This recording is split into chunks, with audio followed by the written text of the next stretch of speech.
Master CVV నమస్కారం. మూల ప్రకృతి బ్రహ్మం పరబ్రహ్మం. తేదీ 14 నవంబర్ 1912 నాటి డైరీలో తమిళం ఇలా రాసినారు. మూల ప్రకృతి గురించి, బ్రాహ్మణ్ గురించి వేసిన ప్రశ్నలకు పూర్తిగా వివరణ ఇచ్చినారు. ప్రాచీన వాజ్మయంలో 2 విధములైన ప్రకృతిని చూడవచ్చును. మొదటిది మూల ప్రకృతి. దీనినే సాంఖ్య దర్శనములో ప్రధాన అని చెప్పినారు. ఇది సమస్త సృష్టికి సంబంధించినది. రెండవది ప్రకృతి. ఇది వ్యక్తిగతమైనది. మాయా అవిద్యల ప్రభావము దీని మీదనే. పురుష అనగా సమస్త సృష్టిలోనూ అంతర్లీనంగా గల సిద్ధాంతము. ప్రకృతి అనగా పదార్థము లేదా శక్తి. ప్రకృతి ద్వారా మాత్రమే పురుష వ్యక్తమవగలదు. ఉదాహరణకు కరెంటు మరియు బల్బు వలె. మూల ప్రకృతి శాశ్వతము, కానీ ప్రకృతి శాశ్వతము కాదు.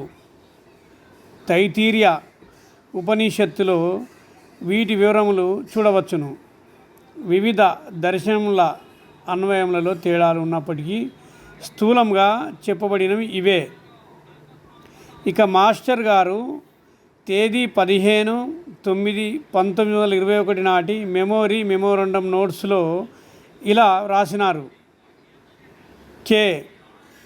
కీ ప్రకారము 100 స్క్వేర్లలో ఒక పురుష ప్రకృతి చర్యలు ఒక స్క్వేర్ నందు జరుగును.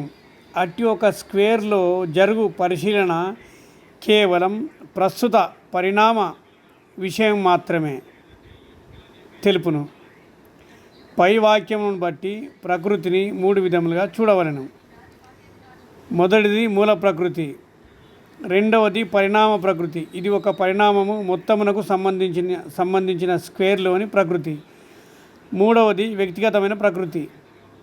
సృష్ట్యాది క్రమముల జ్ఞానము పూర్తిగా భౌతిక సృష్టిలో గలవారు కావున మాస్టర్ గారు మాత్రమే పరిణామ ప్రకృతిని ప్రస్తావించినారు. అంతటి మహోన్నతులు కావుననే సివివి గారు మాత్రమే మాస్టర్ అయినారు. ఆ మాటకు గల అత్యున్నత స్థాయి అది. ఇక గర్భంలో దేహ నిర్మాణం చేసేవి కుండలిని, మెమొరీ మరియు వెలుపల ఉన్న స్టెబిలిటీ అని సాధకులకు తెలిసినదే. మరి పురుష అనేది కుండలిలోనూ ఉండునా లేక మెమొరీలో ఉండునా అనే సందేహము కలగవచ్చు. రాశి మండలంలోనికి వెలుపల నుంచి తొలుత ప్రవేశించినది మెమొరీ కావున కుండలిని లక్షణములు రాశి మండలంచే ఇవ్వబడును. కావున పురుష సిద్ధాంతము మెమొరీలోనే ఉండునని భావించవచ్చు. అనేక మంది మాస్టర్ గారిని బ్రహ్మమని, పరబ్రహ్మ అని వేద పరిభాషలోని పదములకు ఉదాహరిస్తూ వ్రాయుచున్నారు. అవి అన్నీ సత్యదూరములే. మాస్టర్ గారే బ్రహ్మము లేదా పరబ్రహ్మం అనేది అసంబంధమైన మాటే. మాస్టర్ గారి డైరీలో కానీ నోట్స్లో కానీ వారే బ్రహ్మము, పరబ్రహ్మం అనే ప్రస్తావనే లేదు. మాస్టర్ గారి గురించే మనకు పూర్తి అవగాహన లేదు. ఇక వేద పరిభాషలో చెప్పిన బ్రహ్మము, పరబ్రహ్మం అనే పదములే మనకు తెలిసినది. ఏవైనా రెండింటి గురించి పూర్తిగా తెలిస్తేనే కదా 2 ఒకటో కాదో చెప్పగలిగేది. ఈ యోగ మార్గంలో MTA చెప్పిన వారు 3. మొదటివారు మాస్టర్ సివివి, రెండవ వారు MTA మరియు మూడవ వారు 1 పాయింట్. బ్రహ్మం అంటే ఏమిటో మాస్టర్ గారు మెమోరండం నోట్స్ నందు 17/10/1920 క్రింది విధముగా వ్రాసినారు.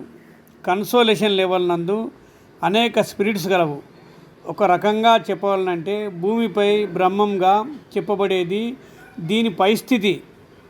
ఈ స్థితికి పైన డీప్ లెవెల్ నందు కన్సోలేషన్ స్పిరిట్తో సంబంధము లేని స్వతంత్రమైన స్థితిలో ఒక ఉన్నత స్థితి పనిచేయడం జరిగినది. పైన చెప్పిన దాన్ని బట్టి ప్రాచీన పద్ధతులలో చెప్పబడిన బ్రహ్మము స్థితి కంటే ఉన్నత స్థితిలో ఈ మార్గము పనిచేస్తున్నట్లు తెలుస్తుంది. ఇక మాస్టర్ సివివి గారిని పరబ్రహ్మంగా చెప్పుట గురించి ఈ పదము యొక్క నిర్వచనము మాస్టర్ గారి రచనలో గోచరించదు. పరబ్రహ్మంగా చెప్పుట వలన వారికి అత్యంత ఉన్న స్థితిలో చూస్తున్నామని చెప్పుట సరికాదు. ప్రాచీన తత్వ పరిజ్ఞానంలో బ్రహ్మమనగా మూల కారణము అని, సృష్టి ప్రళయకాలంలో క్రియారహితంగాను పరిణామక్రమంలో క్రియాశీలంగా ఉండునదని, అది మానవుని బుద్ధికి అందని స్థితి అని, అది పదార్థము కాజాలదని, బుద్ధికి అందేటి స్పృహ కూడా కాజాలదని, ఉపాధితో నిమిత్తం లేని స్పృహను ఊహించలేని కారణంగా అట్టి స్పృహ కూడా కాజాలదని నిశ్చయమగు, ఉనికికి సంబంధం గల బుద్ధికి అందదని ప్రాచీనులు నిర్వచించినారు. క్లుప్తంగా చెప్పాలంటే సృష్టిలోని సమస్తము వర్గీకరించబడు జ్ఞాత కానీ జ్ఞానము కానీ జ్ఞాయము కానీ కాజాలదని, అట్టి వర్గీకరణ లక్షణమునకు మూల కారణముగా భావించవలనని సూత్రీకరించారు. ఇది ఒక అనిర్వచనీయ స్థితిని వ్యక్తీకరించేది తత్వపదము. అద్వైతపరంగా సాంఖ్య మార్గపరంగా ఈ పదము గురించి ఎంతో చర్చలు చేసి ఉన్నారు. మాస్టర్ గారే పరబ్రహ్మమని ఎవరైనా చెప్పడము పద డంబారం కొరకు మాత్రమే. ప్రాచీన పరిభాష అన్వయము వలన కాలక్రమేణా మాస్టర్ గారి మార్గంలోని సత్యజ్ఞాన మార్గంపై సాధకులు దృష్టి కోల్పోయే అవకాశము కలదు. ప్రాచీన సాంప్రదాయములు అందలి తత్వ పదజాలములు ఈ మార్గం నందు అప్రస్తుతములని గమనించవలెను.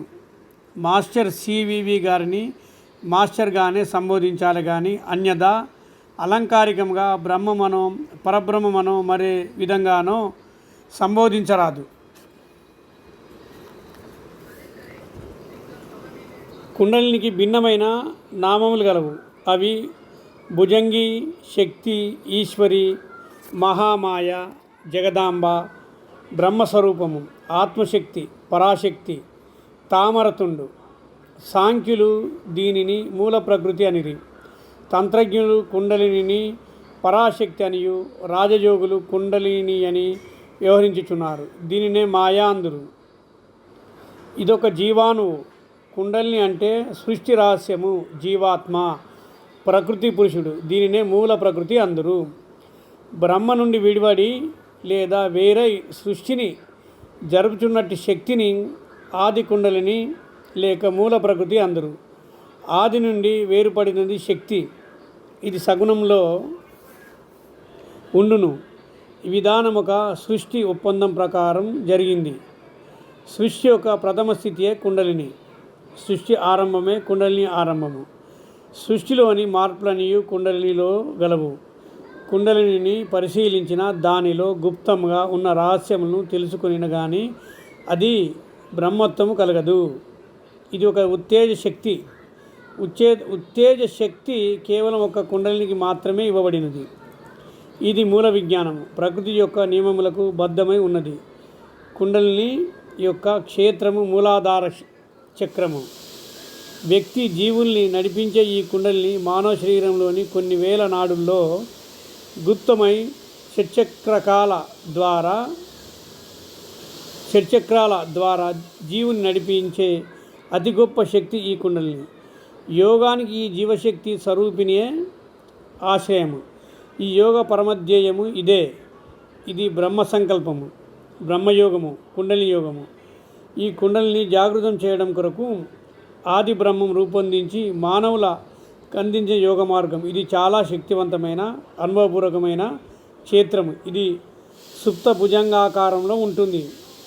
అదే సర్పిణి స్థూపావస్థలో ఉన్న ప్రాణశక్తి కుండలిని శక్తి.